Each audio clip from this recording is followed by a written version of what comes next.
Good morning students. आज हम लोग जनरल साइंस में सेकेंड चैप्टर को स्टार्ट करेंगे। हमारा सेकेंड चैप्टर जो है उसका नाम है हमारे चारों ओर परिव्याप्त घटनाओं का चक्र। तो ये चैप्टर आप लोग स्क्रीन पे सभी बच्चे देख रहे हैं। ये चैप्टर का हमारा नाम है। तो प्रत्येक दिन हम लोग अपने दैनिक जीवन में बहुत सारी घटनाएं को घटते हुए देखते हैं। किसी पदार्थ या वस्तु में अस्थायी परिवर्तन हो जाता है तो किसी किसी में नहीं भी होता है। जैसे लकड़ी जलाकर जब हम लोग खाना बनाते हैं तो लकड़ी क्या होता है, पूरी तरह से जल जाता है। तो यह क्या हुआ, अस्थायी परिवर्तन। लेकिन यदि इलेक्ट्रिक के बल्ब को जलाकर यदि बुझा दिया जाता है तो क्या बल्ब को बदलना पड़ता है? नहीं, ऐसा नहीं, यह पहले की अवस्था में चला आता है। तो चले आज हम लोग इस चैप्टर में अनेक होने वाली घटनाएं और परिवर्तन के बारे में यहाँ हम लोग जानेंगे। सबसे पहला हमारा जो घटना है वह एक मुखी और द्विमुखी घटना है। तो एक मुखी घटना कहते किसे हैं, पहले इसके बारे में हम लोग जानकारी प्राप्त करेंगे। तो एक मुखी घटना जो घटना एक बार घटती है, जो घटना क्या होती है, एक बार घटती है, उसे पुनः उसी स्वरूप में नहीं लाया जाता है, उसे एक मुखी घटना कहते हैं। और यह अस्थायी घटना है। जैसे मैं एक एग्जाम्पल देके आप लोग को बतला रही हूँ। जैसे दूध से हम लोग दही बनाते हैं। दूध से दही बनाए, दही से हम दूध नहीं बना सकते, यानी पहले की अवस्था में हम दही को नहीं ला पाएंगे, तो यह एक मुखी घटना कहलाएगा। दूसरा जो है वह है द्विमुखी घटना। कुछ घटनाएं ऐसी भी हैं कि किसी वस्तु में यदि घटती है तो घटने के बाद फिर से उसे हम पहले की अवस्था में ला सकते हैं, उसे हम द्विमुखी घटना कहते हैं। और यह जो है अस्थायी घटना है। द्विमुखी घटना क्या है, अस्थायी घटना है। जैसे हम पानी से बर्फ बना लिए, बर्फ से फिर हम पानी बना सकते हैं, तो यह क्या हुआ, द्विमुखी घटना। तो कुछ ऐसी भी घटनाएं हम लोग देखते हैं जो एक निर्दिष्ट समय के बाद, यानी निश्चित समय के बाद वह घटना फिर से घटती है। ऐसा भी हम लोग अपने दैनिक जीवन में देखते हैं। तो इस प्रकार की घटना को पर्याप्त घटना कहते हैं। और जो घटना समय के अनुसार नहीं घटती है उसे अपर्याप्त घटना कहेंगे।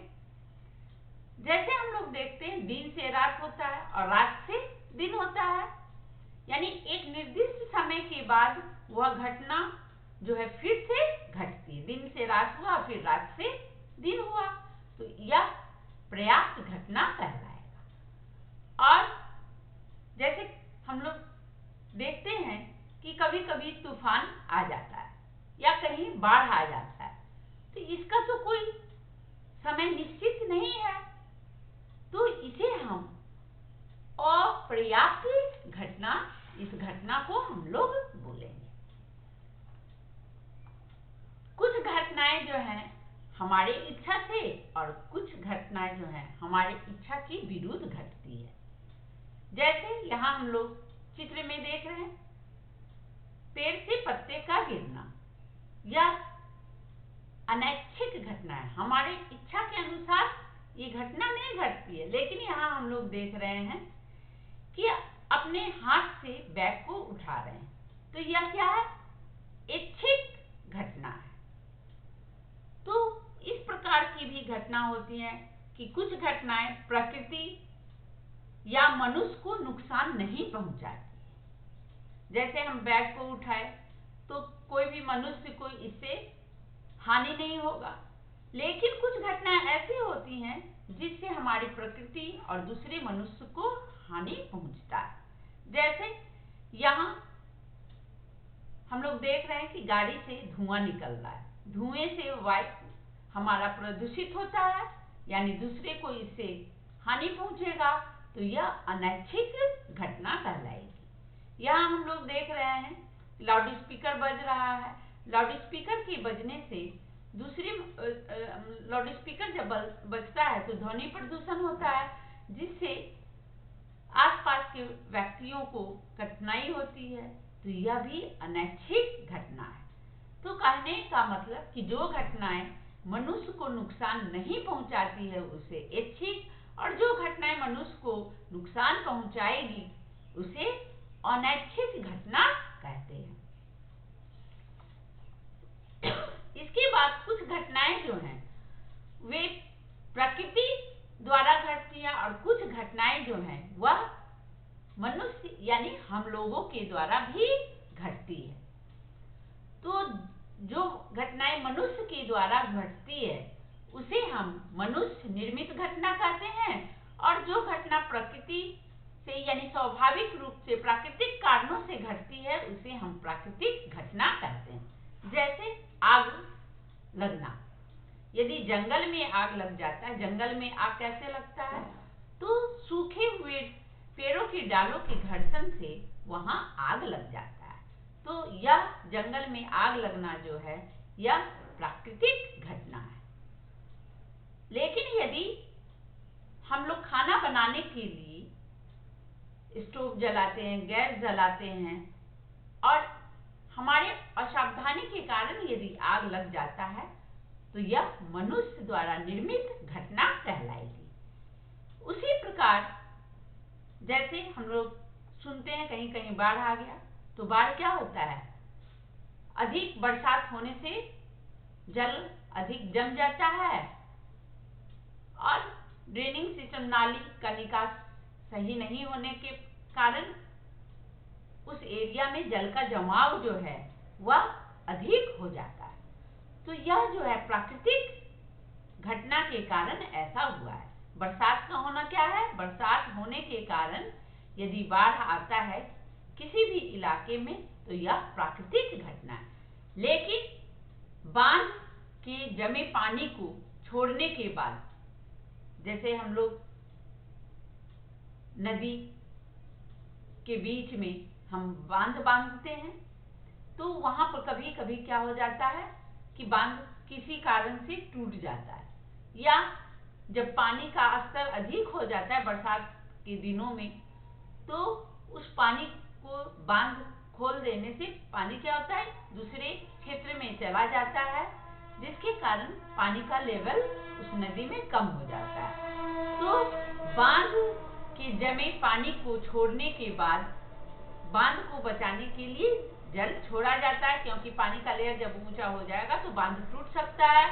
इसीलिए जब पानी को छोड़ दिया जाता है तो जो बांध है उस पर दबाव कम होता है, जिसके कारण बांध टूटने का भय नहीं रहता है। तो यह मनुष्य निर्मित घटना है। जब हम लोग क्या किए, मनुष्य क्या किया, बांध को खोल दिया तो पानी दूसरे इलाके में चला गया और दूसरे इलाके में जल का जमाव अधिक हो गया, जिसके कारण बाढ़ जैसी घटना होती है। तो कहने का मतलब कुछ घटना जो है वह स्वाभाविक है, जो स्वाभाविक घटना होगी उसे हम प्राकृतिक घटना कहेंगे, और जो घटना मनुष्य के द्वारा घटित होगी उसे हम मनुष्य निर्मित घटना कहेंगे। इसके बाद हम लोग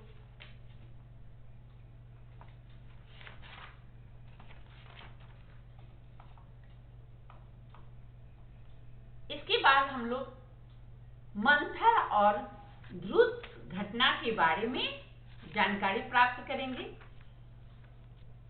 तो मंथर और ध्रुव घटना है क्या?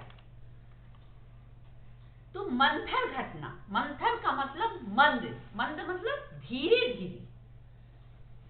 यहां हम लोग स्क्रीन पर देख रहे हैं मंथर और द्रुत घटना। मंथर का अर्थ होता है धीरे धीरे जो घटना घटती है, माने जो परिवर्तन बहुत धीमी गति से घटती है, अर्थात अधिक समय का लगना। धीरे धीरे जब कोई घटना घटेगी तो उस घटना को घटने में क्या होगा, अधिक समय लगेगा। तो अधिक समय लगता है तो उसे हम मंद या मंथर घटना या मंद परिवर्तन कहते हैं। एक बार फिर से इसे समझें कि जो परिवर्तन बहुत धीमी गति से होती, जो घटना बहुत धीमी गति से होती है, उसे मंथर घटना कहते हैं। ऐसे परिवर्तन में कुछ घंटे, दिन, महीना या वर्ष लगते हैं। जैसे लोहे की बनी वस्तु में जंग का लगना, यह क्या है, धीरे धीरे बहुत धीमी गति से यह क्रिया होती है।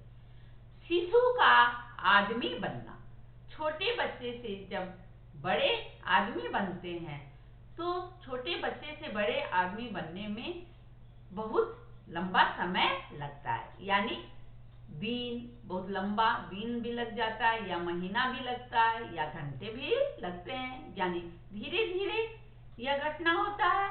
तो इसे हम मंथर घटना कहेंगे।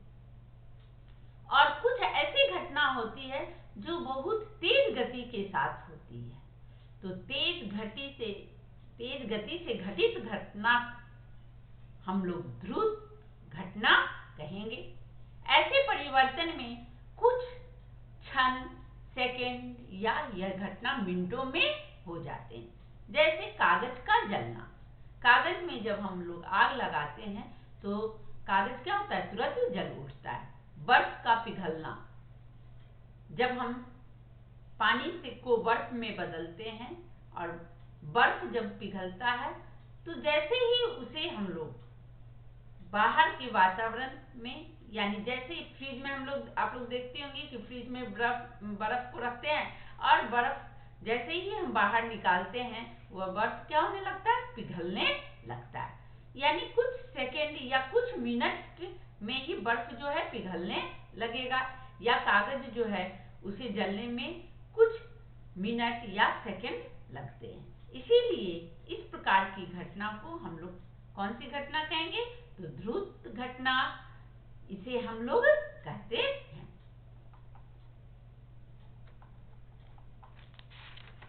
अब हम लोग इसके बाद हम लोग जो और भी घटना है उसके बारे में थोड़ा विचार करें। इसके बाद भौतिक परिवर्तन और रासायनिक परिवर्तन है क्या। तो भौतिक परिवर्तन और रासायनिक परिवर्तन के बारे में हम लोग आलोचना करेंगे। तो भौतिक परिवर्तन वह परिवर्तन जिसमें पदार्थ का भौतिक गुण, जैसे उस वस्तु का रंग, अवस्था, आकार, परिमाप कुछ समय के लिए बदल जाता है, लेकिन कोई नया पदार्थ उससे तैयार नहीं होता है, उसे हम भौतिक परिवर्तन कहते हैं। इस परिवर्तन के कारण को दूर करने पर वस्तु क्या होती है, अपनी प्रारंभिक अवस्था में आ जाती है। इस प्रकार भौतिक परिवर्तन एक अस्थायी परिवर्तन होता है। जैसे बर्फ का जल बनना, यानी बर्फ पिघलकर पानी हो जाता है, यह हम लोग सभी जानते हैं। फिर पानी को हम लोग बर्फ में बदल सकते हैं, यानी जब इसके परिवर्तन के कारण को हम हटा लिए तो फिर जल जो है बर्फ में बदल जाएगा। उसी प्रकार नमक का घुलना, मोम का पिघलना, ये सभी जो हैं यह भौतिक परिवर्तन के अंतर्गत आते हैं।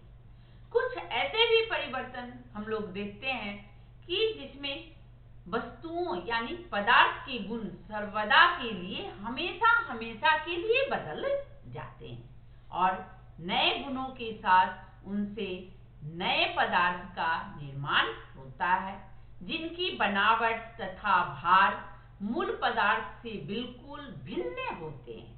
परिवर्तन के कारण को दूर करने पर पदार्थ अपनी प्रारंभिक अवस्था में नहीं आ पाता है। इस प्रकार के परिवर्तन को अस्थायी परिवर्तन कहते हैं। जैसे गेहूं से आटा बनाना। गेहूं से हम तो आटा बना लिए, लेकिन क्या आटा को फिर हम गेहूं में बदल सकते हैं? नहीं बदल सकते हैं। हमेशा के लिए यह बदलाव हो गया, यानी यह जो है अस्थायी परिवर्तन है। या दूध से दही बनाना, या फिर कागज का जलकर राख होना, यह सभी जो है रासायनिक परिवर्तन के अंतर्गत आता है।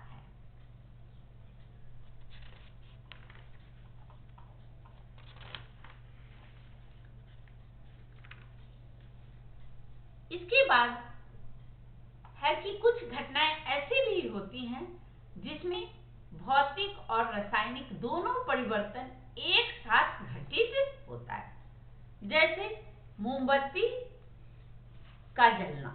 जब हम लोग मोमबत्ती को जलाते हैं, मोमबत्ती को तो हम लोग क्या हमेशा जलाते हैं, तो मोमबत्ती को जब जलाते हैं तो वहां हम लोग देखते हैं कि सूता जल जाता है और मोम जो है वह भी पिघलता है। तो यहाँ मोमबत्ती के जलाने के बाद मोम का पिघलना भौतिक परिवर्तन होगा और बत्ती यानी सूते का जलना रासायनिक परिवर्तन होगा। तो इस प्रकार हम कर सकते हैं कि मोमबत्ती के जलने में दोनों प्रकार के परिवर्तन अर्थात भौतिक और रासायनिक दोनों प्रकार के परिवर्तन देखने को हमें मिलता है। हम लोग सभी जानते हैं कि कटे हुए फल को हमें नहीं खाना चाहिए। क्यों नहीं खाना चाहिए? क्योंकि कटे हुए फल में रोग के जीवाणु मक्खी आकर बैठते हैं और उससे हमें कई तरह की बीमारियां होने की संभावना होती है। इसलिए आप लोग हमेशा याद रखिएगा कि अधिक समय तक कटे हुए फल को रखकर नहीं खाना चाहिए। हमारे शरीर में ये जीवाणु क्या होंगे? जब हम लोग अधिक लंबे समय तक कटे हुए फल को रख देंगे और जब इसे खाएंगे तो ये जीवाणु जो है हमारे शरीर में प्रवेश कर जाएंगे और प्रवेश करने के बाद हमारे शरीर में परिवर्तन होगा और परिवर्तन होने के कारण हमें अनेक प्रकार के यानी विभिन्न रोग के लक्षण हमारे शरीर में दिखाई दे सकता है। जैसा कि हम लोग देखे भी हैं कि गर्मी के मौसम में हमारा पेट खराब अधिक होता है। वर्षा ऋतु में हम लोग देखते हैं कि डेंगू मलेरिया जैसी बीमारी अधिक फैलती है। बसंत ऋतु में हम लोग देखते हैं कि चेचक की बीमारियां अधिक होती है और शीत ऋतु में हम लोग को सर्दी और खांसी अधिक होता है। तो इस प्रकार की कुछ बीमारियां हैं जो अलग अलग मौसम में होते हैं। और इसके बाद मैं आप लोग को थोड़ा रासायनिक और कीटनाशक खाद के बारे में भी चर्चा करूंगी। तो हम लोग पहले जाने खाद का व्यवहार हम लोग कहाँ करते, खाद माने उर्वरक का व्यवहार कहाँ करते। तो उर्वरक का व्यवहार जो है हम लोग खेतों में फसल की खेती को बढ़ाने के लिए इसका इस्तेमाल किया जाता है। और कीटनाशक तो आप लोग जानते हैं, कीट पतंगों को फसल से बचाने के लिए कीटनाशक दवा का प्रयोग किया जाता है। तो रासायनिक खाद में जैसे यूरिया, पोटाश, ये सभी क्या है? रासायनिक खाद है। और प्राकृतिक खाद क्या है? प्राकृतिक खाद जैसे जानवरों के गोबर, सड़े हुए फल फूल की पत्ती या फल, लकड़ियों का राख, ये सभी जो हैं प्राकृतिक खाद कहे जाते हैं। यानी रासायनिक खाद जो है उसका उदाहरण क्या है? रासायनिक खाद का उदाहरण जो है वह है यूरिया। तो उसी प्रकार रासायनिक कीटनाशक जो है उसका नाम क्या है? मेलाथियन। मेलाथियन जो है रासायनिक कीटनाशक है जो हमारे पेड़ पौधों को कीट पतंगों से बचाता है। तो इस प्रकार यह चैप्टर आज यहाँ समाप्त हुआ। मैं क्लास को यहीं खत्म करती हूँ। अगले क्लास में मैं इस चैप्टर का प्रश्न उत्तर लिखकर आप लोग को भेज दूंगी। तब तक आप लोग इस चैप्टर को अच्छे ढंग से किताब को भी पढ़िएगा और मेरे वीडियो में बतलाए गए सभी जानकारी पर भी ध्यान देंगे। धन्यवाद।